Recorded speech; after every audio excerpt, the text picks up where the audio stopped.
जय माताजी मित्रों, जय विहत तो फरीथी आपણા નવા બ્લોગમાં તમારું હાર્દિક સ્વાગત કરું છું મિત્રો। તો આજે હું તમારા માટે એવો જબરજસ્ત વિડિયો લઈને આવી છું ને કે જો તમારા માથામાં કોસ્કો ફેરવવાના હોય, વાળ ના હોય અને હાવ ટકલું થઈ ગયું હોય અને દિવસે ને દિવસે તમારા વાળ ખરતા જાય, તમે એકવાર માથામાં કોસ્કો ફેરવો એટલે લોચે લોચે તમારા બાલ આવતા હોય અને બાલ વધતા ના હોય, દિવસે ને દિવસે ગમે એટલા બાલ ઉતરી જતા હોય, માથામાં ટાલ થઈ ગયો હોય, પણ આજે હું તમારા માટે એવી રેમેડી લઈને આવી છું। એ રેમેડીનો ઇસ્તેમાલ જો તમે એ 3 જ દિવસ કરી લીધો ને તો તમારા બાલ એટલા તેજીથી ઉગવા મળશે ને કે આજુબાજુ વાળા તમને પૂછવા આવશે કે તારા માથામાં ટકલું હતું, બાલ આટલા આછા થઈ ગયા હતા, એવું તો તે શું નાખી દીધું તો ભારાની જેમ તારા બાલ ઉગવા માંડ્યા ને આટલા બધા બાલ આવી જાય। તો એના માટે તમારે મારો વિડીયો પૂરેપૂરો જોવો પડશે, વિડીયોમાં બન્યા રહેવું પડશે। જો તમે વિડીયો પૂરો નહીં જોવો તો તમને ખબર નહીં પડે અને તમારા માથામાં ટકલું છે ને હંમેશાના માટે રહી જશે। તો આજે તમે મારો વિડીયો પૂરેપૂરો જોવો તો જો ટકલું હશે, વાળ ખરતા હશે ને એ પણ તમારા 3 દિવસની અંદર બંધ થઈ જાય, વાળ તો તેજીથી તમારા લોબા થવા મળશે,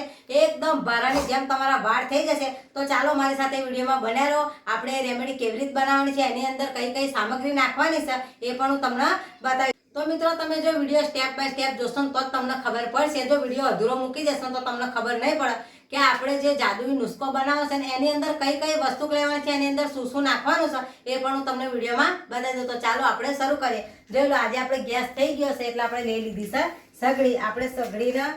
મસ્ત રીતે અને આપણે દેવતા સળગાવી દેવાનો છે। અને આજે જે મેં તમને દરેક વિડિયોમાં હું તમને કહું છું કે આજે આપણે કોઈ પણ વસ્તુ બનાવી હોય तो તમારે લોખંડની કઢાઈમાં બનાવવાની, પણ આજે તમારે લોખંડની કઢાઈ લેવાની નથી, તમારે સ્ટીલનું વાસણ લઈ લેવાનું અને એની અંદર જ તમારે બનાવવાનું છે કે જે વસ્તુ કે આપણે જે લોખંડની કઢાઈમાંથી આપણને આયરન મળે છે ને, આજે એ વસ્તુમાં એટલું બધું આયરન છે, એટલું બધું પ્રોટીન છે ને અને એટલું બધું વિટામિન એના અંદર ભરેલું છે ને કે તમે જો એની અંદર આ વસ્તુ નાખીને એક જ વાર માથામાં લગાવશો ને તો તમારો 3 દિવસની અંદર જાદુ થઈ જશે ને એટલા બધા તેજીથી વાળ ઉગશે ને तो તમે પણ એમ આજુબાજુ વાળો કહેશે કે કેટલા બધા બાલ ઉગી ગયા છે તે શું નાખ્યું। તો આપણે લઈ લીધું છે સ્ટીલનું એક આવું વાસણ। આજે આપણે સ્ટીલના વાસણમાં બનાવવાનું છે, લોખંડની કઢાઈ નથી લેવાની। તો અહીંયા આપણે એક સ્ટીલનું વાસણ લઈ લીધું છે અને એની અંદર તમારે માપ ભરી અને આવી રીતે 1 ગ્લાસ પાણી લઈ લેવાનું। આખી ગ્લાસ ભરેલી છે ને એટલું પાણી તમારે લઈ લેવાનું છે। આ પાણી તમારે એટલું બધું ઉકાળવાનું કે આ પાણી અડધું ના થઈ જાય ત્યાં સુધી તમારે એને ઉકાળવાનું છે। અને આપણે પાણી તો મૂકી દીધું ગરમ થવા, પણ એની અંદર કઈ વસ્તુ નાખવાની છે એ પણ હું તમને બતાવી દઉં। તો અહીં લઈ લીધી છે આપણે મેથી દાણા। મેથી દાણા તમે દુકાનમાંથી તમને મળી જાય, અમુકના ઘરમાં રહી મેથી હોય તો પણ મેથી હોય। આ મેથીમાં એટલું બધું આયરન છે ને કે તમારા ખરતા વાળ હશે, સફેદ વાળ હશે, માથામાં ટાલ હશે ને તો એના આયરનના લીધે તમારા માથામાં તેજીથી વાળ ઉગવા મળશે। ડૉક્ટર તમને અમુક વાર કહી શકે બેન તમારા આયરન ઓછું છે તમારામાં, તો તમારા જો બાલ ખરવાની સમસ્યા શું છે કે આયરન ઓછું હોય ને એના કારણે તમારા વાળ ખરવા માંડે, વાળ સફેદ થવા માંડે, વાળ ઉગતા ના હોય અને વાળની ગ્રોથ ના થતી હોય, એ આયરન ઓછું મળતું હોય ને આપણા વાળને એના કારણે આવું થાય। તો આપણે અહીંયા 2 ચમચી ભરીને મેથી નાખી દેવાની છે। જોઈ લો આપણે 2 ચમચી ભરીને મેથી નાખી દીધી છે અને એને બરાબર આવી રીતે હલાવી નાખો છે। મેથીમાં એટલું બધું આયરન છે ને એના કારણે તમારા વાળની કોઈ પણ સમસ્યા હશે ને, ખરતા વાળ હશે, સફેદ વાળ હશે, એ પણ તમારા આ પાણી નાખવાથી તમારા વાળ એટલા બધા લાંબા થઈ જશે અને એટલી બધી વાળની ગ્રોથ થશે। તો અહીંયા જોઈ લો એકદમ આપણું પાણી ઉકળવા માંડ્યું છે। એની અંદર હવે શું નાખવાનું છે એ પણ હું તમને બતાવી દઉં। અહીંયા જોઈ લો મેં આટલી મોટી ડુંગળી લઈ લીધી છે। જો તમે નાની ડુંગળી લો તો તમારે ડુંગળી આખી નાખી દેવાની છે। આપણે આ મોટી ડુંગળી છે એટલે એની અડધી જ ફાળ આપણે નાખીશું।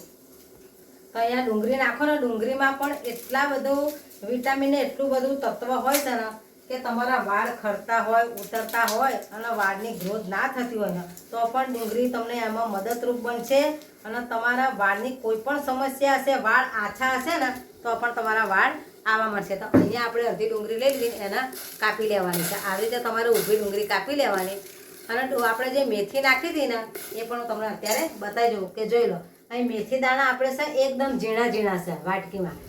અહીંયા નાના નાના છે। જે અંદર આપણે પાણીમાં નાખીએ ને એકદમ ફૂલીને મોટા થઈ જાય ને ત્યાં સુધી આપણે એને ઉકાળવાના છે અને મેથી અને ડુંગળી નાખી છે એનો રસ એક થઈ જાય અને ઉકળીને એકદમ મેથીનું પાણી આપણે બદલાઈ જશે ને ત્યાં સુધી ઉકાળવાનું છે અને પછી એની અંદર કઈ વસ્તુ નાખવાની છે એ પણ હું તમને વિડીયોમાં બતાવી દઉં પણ વિડીયોમાં બનાવી રહ્યો ને વિડીયો પૂરેપૂરો જોવો તો તમને ખબર પડશે કે આ પાણી નાખવાથી તમારા વાળની આખી કાયા પલટાઈ જશે અને જો તમારો એક બે બાલ જો સફેદ આવતો હશે ને એ પણ અટકી જશે અને તમારા કાળા વાળ આવશે આ પાણી નાખશો તો સફેદ વાળ પણ તમને જોવા નહીં મળે ખરતા વાળ હશે ને એનામાં તમને રાહત મળી જશે તો વિડીયોમાં બન્યા રહો આપણે મસ્ત મજાનું આજે પાણી બનાવવાનું છે આ પાણી તમારે અઠવાડિયામાં 3 વાર નાખવાનું છે પછી તમે મને કોમેન્ટ કરીને કહેજો કે આ પાણી નાખ્યા પછી તમારા વાળની કાયા કેવી પલટાઈ ગઈ છે ને એ પછી અમને કોમેન્ટ કરી દે ડુંગળી ને મેથી મસ્ત ને એકદમ જો આપણી મેથી ફૂલી ગઈ છે અને આની અંદર હવે શું નાખવાનું છે એ પણ હું તમને બતાવી દઉં તો અહીંયા મેં લઈ લીધા છે 3 થી 4 જાસૂદના ફૂલ આ ફૂલ તો તમને દરેકના ઘરે ને દરેકના વાડાએ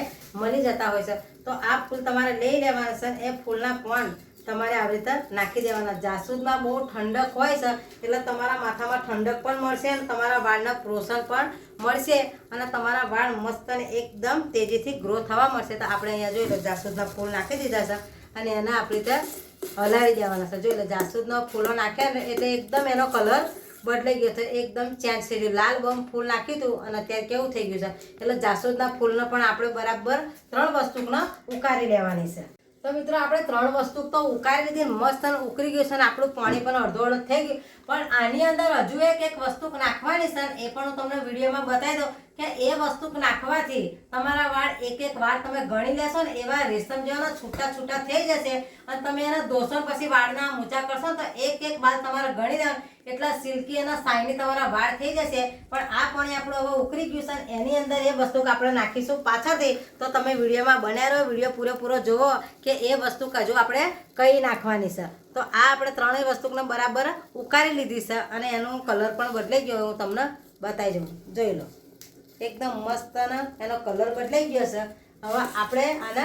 ગાળી લેવાનું છે અને આને ગાળ્યા પછી કેવી રીતે નાખવાનું છે કેટલા ટાઈમ રાખવાનું છે એ પણ હું તમને બતાવી દઉં તો અહીંયા મેં એક લઈ લીધો છે વાટકો અને આપણે લઈ લીધી છે ગળણી તો તમારે આપણે મસ્ત રીતે આવી રીતે આ પાણીને ગાળી લેવાનું છે જોઈને તો મિત્રો આપણે આ પાણી ગાળી લીધું ને એકદમ આનો કલર બદલાઈ ગયો જો તમારી કન ગેસ હોય ને તો તમે ગેસ પર આ પાણી બનાવી શકો છો અમારી કન ગેસ નથી એટલે અમે સગડી સળગાવી દીધી પણ મસ્ત આ પાણી તૈયાર થઈ ગયું છે ને એની અંદર હવે શું નાખવાનું છે એ પણ હું તમને બતાવી દઉં તો અહીંયા મેં લઈ લીધું છે નારિયેળનું તેલ આ નારિયેળનું તેલ આપણે ગરમ પાણીમાં અડધી ચમચી જેટલું નાખી દેવાનું છે અને જો તમે આ નારિયેળનું તેલ નાખશો અને પછી જો તમે માથું ધોશો ને તો તમારા એક વાર તમે ગણી લેશો ને એવા છૂટા રેશમ જેવા થઈ જશે તો આને આપણે બરાબર મિક્સ કરી દેવાનું છે કે જાસૂદનો રસ ડુંગળીનો રસ ને મેથીનો રસ ત્યાં કોપરેલના એમાં મિલી જાય એકદમ ઘાટું પાણી થઈ જાય અને એનો એકદમ તો આને તમારે હલાઈ કરવાનું છે ચમચીની મદદથી કે 3 વસ્તુનો જે રસ બને છે એક મિશ્રણ થઈ જાય અને એનો એક રસ થઈ જાય ને એવી રીતે તમારે હલાવવાનું છે અને તમારે એક વાતનું ધ્યાન રાખવાનું છે કે આ પાણી ઉતારીને તમારા માથામાં તરત નાખવાનું નથી એને એકદમ ઠંડુ થઈ જાય અને જો તમે વધારે પાણી બનાવી દીધું હોય અને તમારે સ્ટોર કરી રાખવું હોય તો ઠંડુ થાય ને પછી તમારે આ પાણીનો ઇસ્તેમાલ કરવાનો છે અને અઠવાડિયામાં 3 વાર તમારે આ પાણીનો ઇસ્તેમાલ કરવાનો છે તમે લગાવ્યા પછી એના માથામાં આ પાણી લગાવો એટલે કમ્પ્લીટ 2 કે 3 કલાક રવા દેવાનું છે અને પછી જો તમને એવું લાગે કે શેમ્પાથી ધોવું છે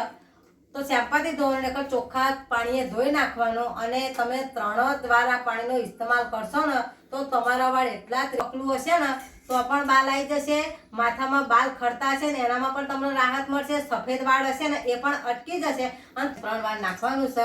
અને નાખી અને તમે ઇસ્તેમાલ કરી જજો તમને ફરક પડે તો તમારી બહેનપણી હોય તમારા આડોશી પાડોશીને તમે આવી સલાહ આપજો કે ડુંગળી મેથી જાસૂદના પાન ને થોડું કોપરેલ નાખીને આ પાણી બનાવો તો તમારા વાળ વધતા ના હોય ને તો પણ વધશે તો આવા જ વિડીયો જોવા માટે મારી ચેનલને સબસ્ક્રાઇબ કરજો સપોર્ટ કરજો આગલો વિડીયો હું કયા સ્ટેપ પર બનાવું તે તમે લખી જણાવજો મારો વિડીયો તમે કયા ગામથી જોવો છો એ પણ કોમેન્ટમાં લખી જણાવજો તો હું તમને થેન્ક યુ કહી શકું મારો વિડીયો તમને સારો લાગતો હોય તમારા વિડીયોને એક લાઈક કરતા જજો ફરીથી મળીશું નવા વિડીયો સાથે ત્યાં સુધી બધાને જય વિહોતમાં બાય બાય